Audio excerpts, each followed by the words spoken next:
Май айы төрле төстәге чәчәкләргә, хош исләргә күмелгән рәхәт чор.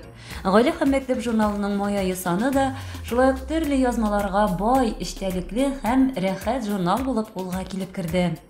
Журнал әле яңа гына гаилә корган яраткан җырчыбыз Ришат Төхфәтуллин һәм аның әнисе Розалия ханым белән кызыклы һәм эчкерсез әңгәмәдән башланып китә. Укытучы һәм остаз елы кысаларында алып барыла торган рубрикабызда бу санда Татарстан мәгариф һәм фән министры урынбасары Минзәлия Закирова белән әңгәмәне укый аласыз.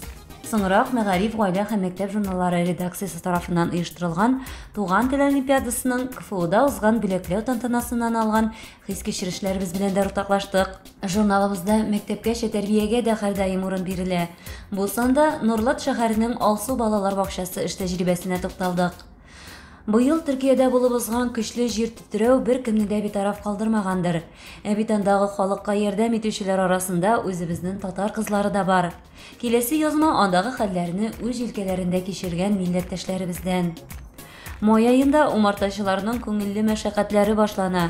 Әмма соңгы елларда бал кортларының күпләп үлүе турындагы күңелсез хәбәрләр тыныч күңел белән җәйне каршыларга мөмкинлек бирми. Умартачылык тармагы белән үз көнен күргән авыл кешесе өчен бу чын фаҗига. Шуңадырмы елдан-ел ялган бал сатучылар да арта бара. Чираттагы мәкалә әнә шул хакта. Тагын бер проблемалы язма дүрт аяклы дусларыбыз турында. Эт кешегә дусмы, дошманмы? Киләсе мәкаләдән укып белерсез. Моннан тыш журналыбыз битләрендә психолог киңәшләре дә еш бирелеп бара. Бу санда балаларның ни өчен мәктәпкә барасы килмәвен ачыкларга булдык һәм бу хәлне уңайякка хәл итү юлларын да тәкъдим итәбез. Ай саен дәвам итүче йөрәк җылысы дип аталган проектыбыз балалар йортларында тәрбияләнүче норасыйларыбызга багышлана.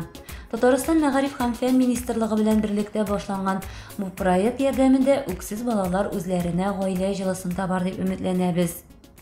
Бу санда шулай ук бүгенге яшьләрне үзенә нык җәлеп итүче, әмма шул ук вакытта аянычлы хәлләргә китергән самокатлар мәсьәләсен дә күтәрдек. Сәләт һәм тырышлык рубрикасында каллиграф Гөлназ Исмәгыйлова һәм аның иҗат юлы белән таныша аласыз.